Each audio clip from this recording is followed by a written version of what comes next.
നമസ്കാരം. കേരളത്തിലെ ഏറ്റവും വലിയ ജനകീയ കലാപ്രസ്ഥാനമായ കേരള പീപ്പിൾസ് ആർട്സ് ക്ലബിൻ്റെ KPACയുടെ കഥയിലേക്ക് വീണ്ടും സ്വാഗതം.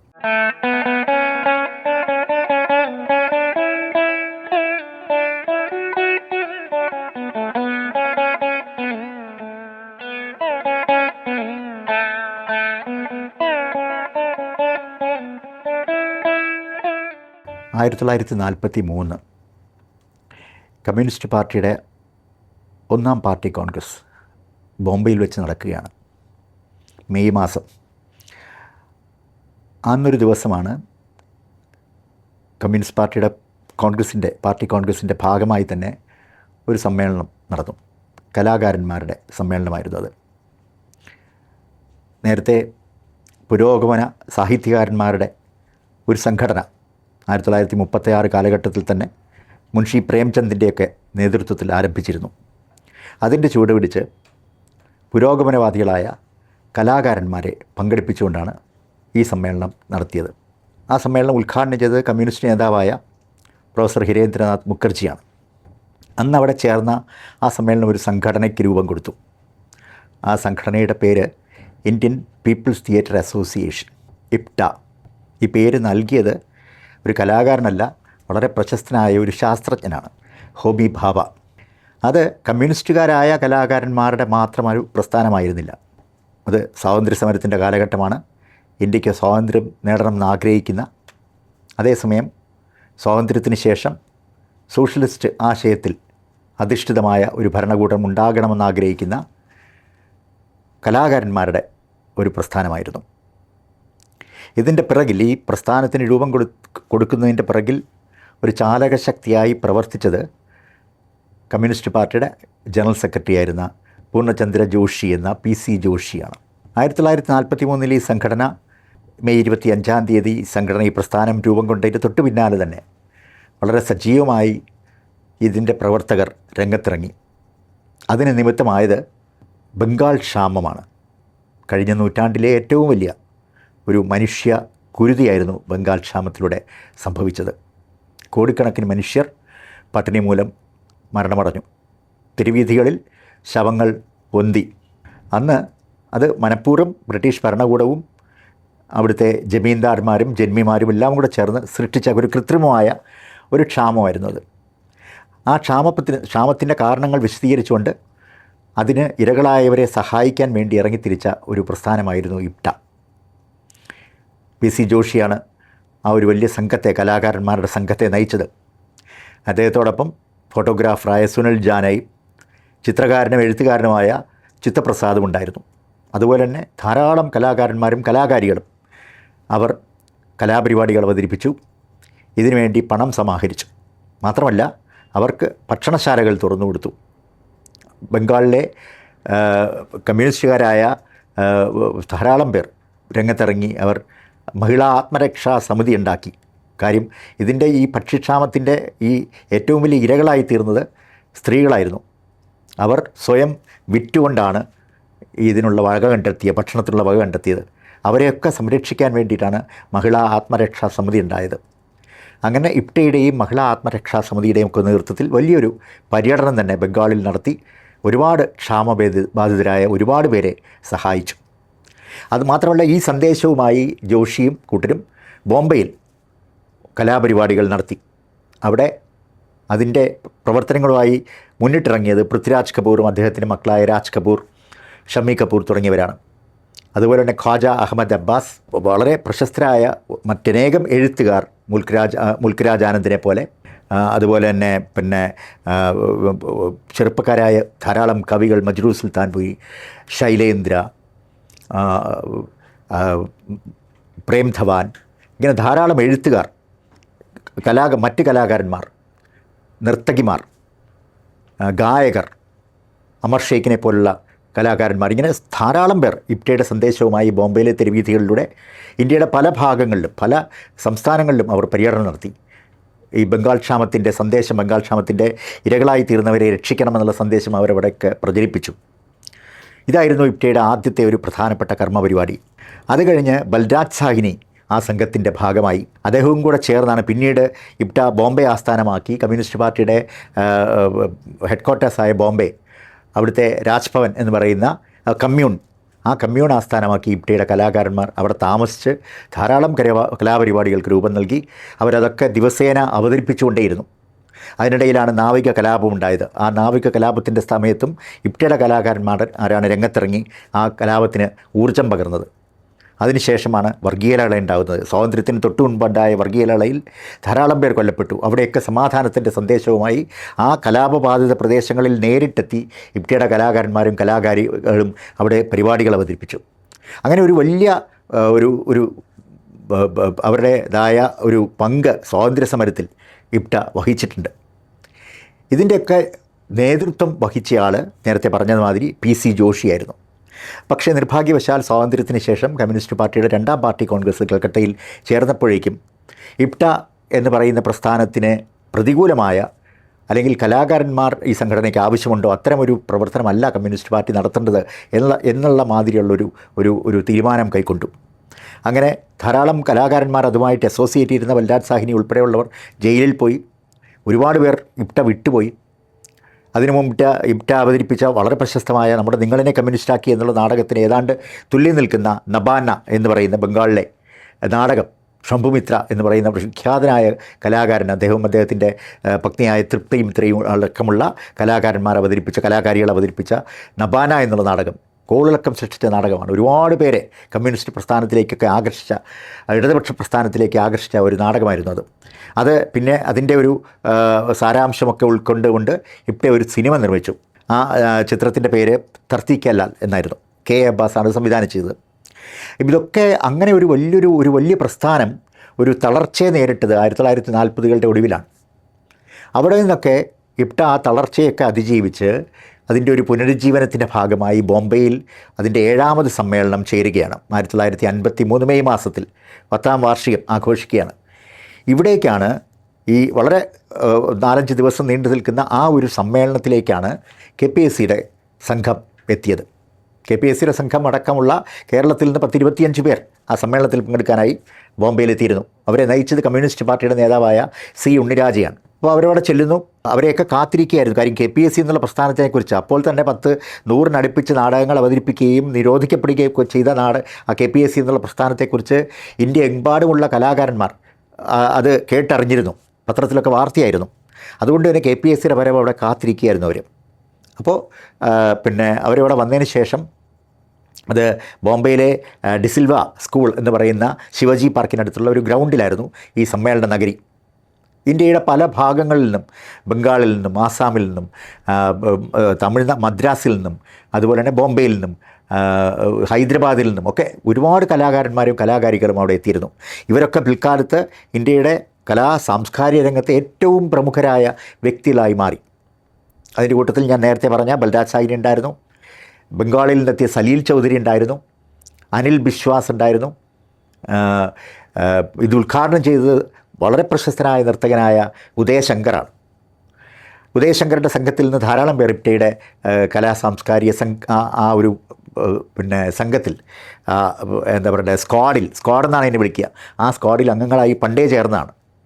അങ്ങനെ ഇവരെല്ലാവരും ചേർന്ന കലാപരിപാടികളാണ് തുടർന്നുള്ള 5 ദിവസം അരങ്ങേറിയത്.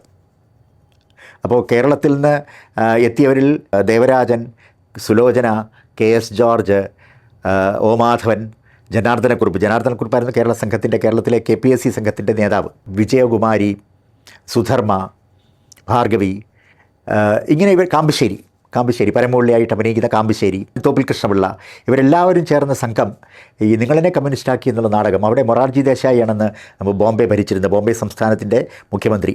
അപ്പോൾ കമ്മ്യൂണിസം എന്നുള്ള പേര് കേട്ടാൽ വിരളി പിടിക്കുന്ന ഒരു മുഖ്യമന്ത്രിയും ഒരു കോൺഗ്രസ് പാർട്ടിയുമായിരുന്നു അന്ന് ബോംബെയിലുണ്ടായിരുന്നത്. അവർ തീർച്ചയായിട്ടും കമ്മ്യൂണിസ്റ്റ് പാർട്ടിയുടെ നിരോധനമൊക്കെ നീങ്ങിയിരുന്നെങ്കിൽ പോലും കമ്മ്യൂണിസ്റ്റ് ആഭിമുഖ്യമുള്ള ഒരു കലാപരിപാടി പോലും അവതരിപ്പിക്കാൻ അവർ അനുവദിച്ചിരുന്നില്ല.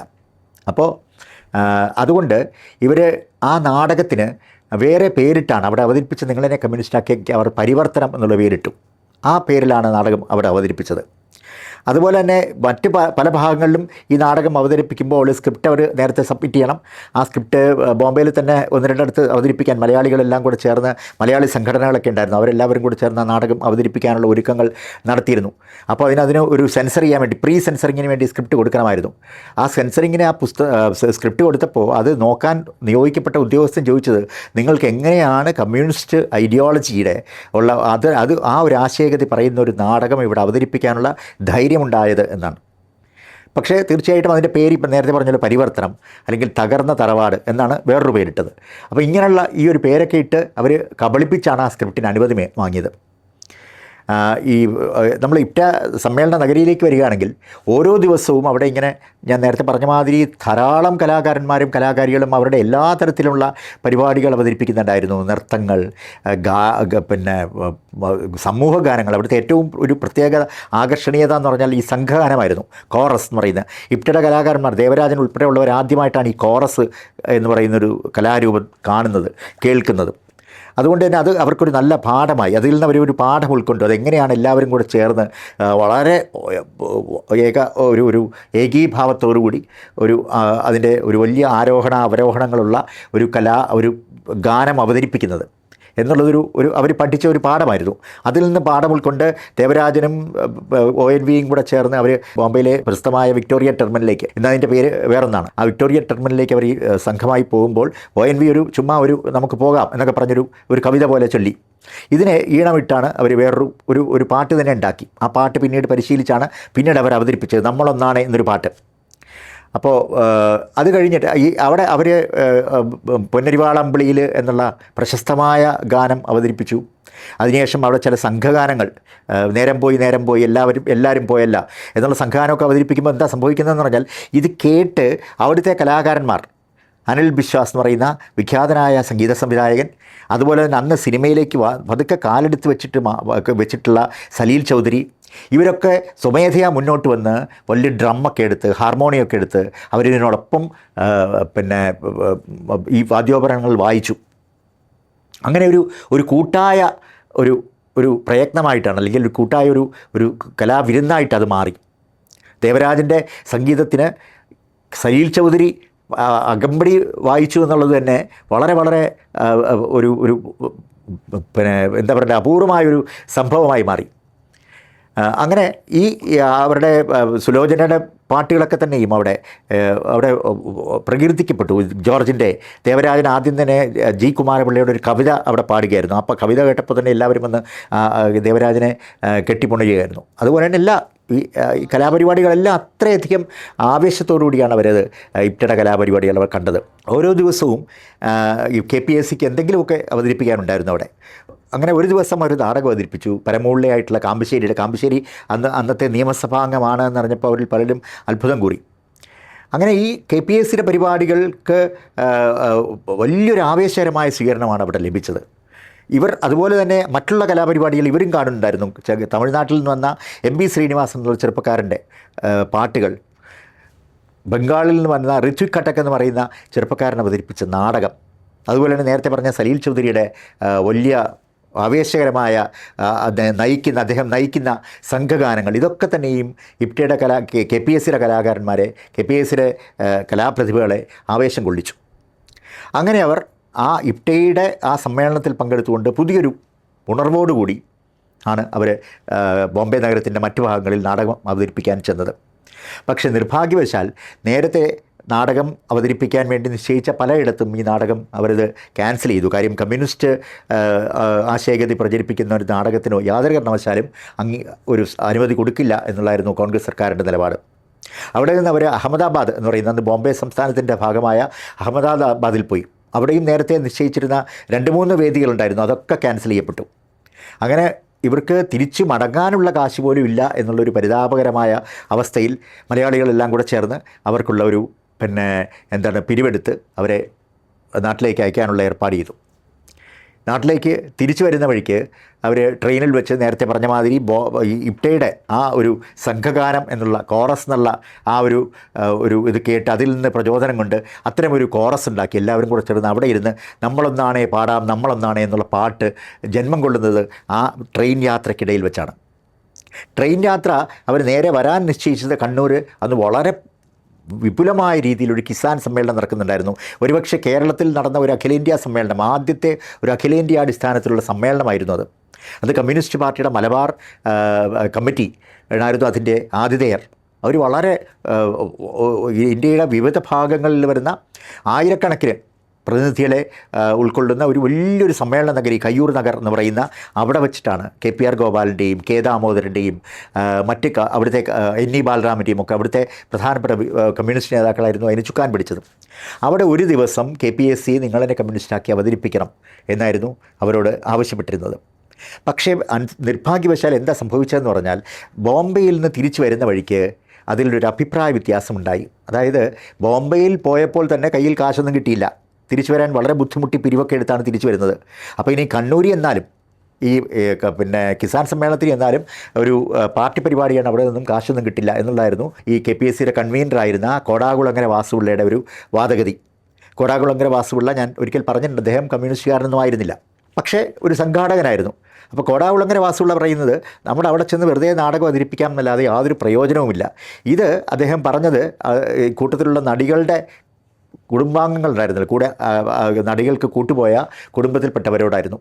അവരോട് പറഞ്ഞപ്പോൾ നിങ്ങൾ അവിടം വരെ പോകേണ്ട ആവശ്യമൊന്നുമില്ല എന്ന് പറഞ്ഞപ്പോൾ അവർക്ക് ഒരു പുനർവിചിന്തനം ഉണ്ടായി. ഇതെങ്ങനെയാണ് അവിടെ ചെന്നിട്ട് യാതൊരു പ്രയോജനമില്ലെങ്കിൽ എന്തിനാണ് പോകുന്നത് എന്നൊക്കെ പറഞ്ഞ് ഈ കൂട്ടത്തിലുള്ള നടികൾ ഇതിൽ നിന്ന് പോകണ്ട എന്നവർ തീരുമാനിച്ചു. അതിനകത്ത് KPSC സുലോചനയും സുധർമ്മയും വിജയകുമാരിയും അടക്കമുള്ളവരാണ് അത് വേണ്ടാൻ തീരുമാനിച്ചത്. പക്ഷേ ഭാർഗവി ഒരു കമ്മ്യൂണിസ്റ്റ് ഒരു തൊഴിലാളി പ്രവർത്തക കൂടിയായതുകൊണ്ട് അവരത് പോകുമെന്ന് തന്നെ തീരുമാനിച്ചു.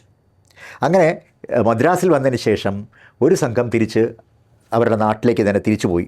മറ്റുള്ളവർ മദ്രാസിൽ നിന്ന് ട്രെയിൻ മാർഗം കണ്ണൂർക്ക് പോയി.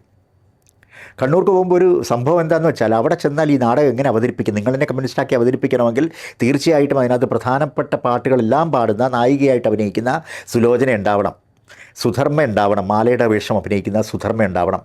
അപ്പോൾ ഇവർ രണ്ടുപേരുമില്ല. ഇളയ കുട്ടിയായിട്ട് അഭിനയിക്കുന്ന വിജയകുമാരി ഉണ്ടാവണം. അങ്ങനെ കാമ്പിശ്ശേരി അത് ബോംബെയിൽ വെച്ച് തന്നെ അദ്ദേഹം സ്വതവേ ഒരു ശാരീരിക അസ്വാസ്ഥ്യമുള്ള ഒരാളാണ്. അദ്ദേഹത്തിന് അവിടെ വെച്ച് അസുഖം അധികരിച്ചുകൊണ്ട് അദ്ദേഹം തിരിച്ച് നാട്ടിലേക്ക് മടങ്ങി.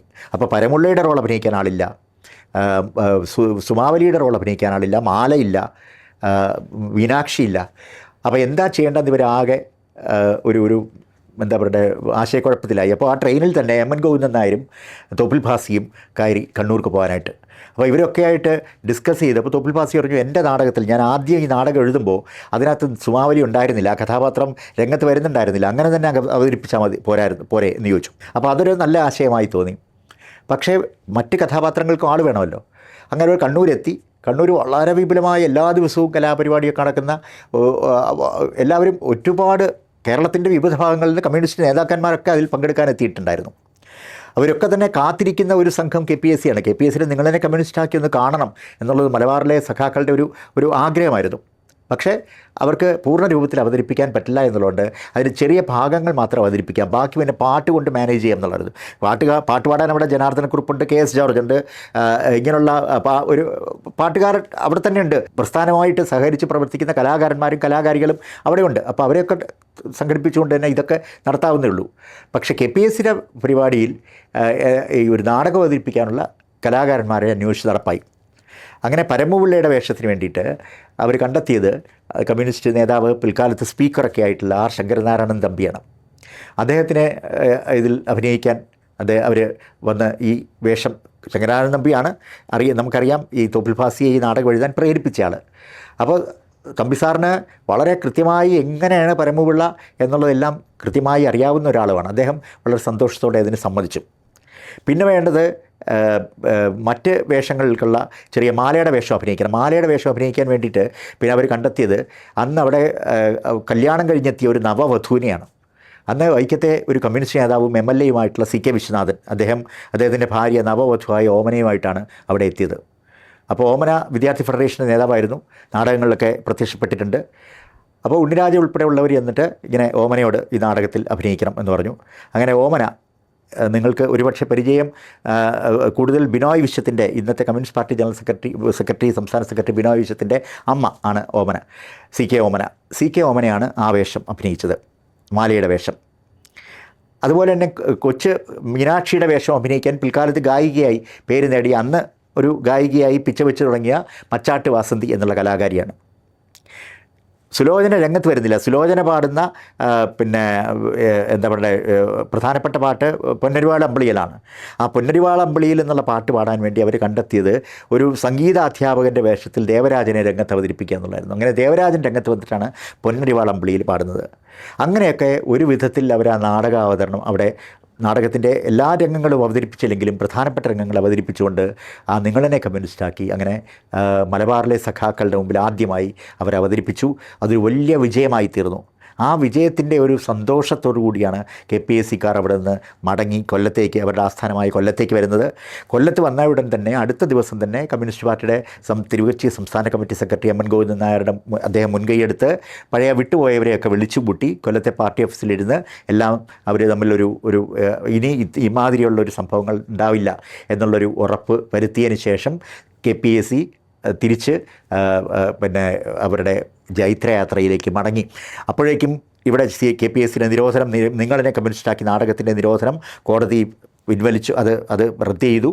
അങ്ങനെ പൂർവാധികം ശക്തിയോടുകൂടി, പൂർവാധികം ചൈതന്യത്തോടുകൂടി, ആവേശത്തോടുകൂടി KPSC നിങ്ങളെന്നെ കമ്മ്യൂണിസ്റ്റാക്കിയുമായി ജനങ്ങളുടെ മുമ്പാകെ എത്തി.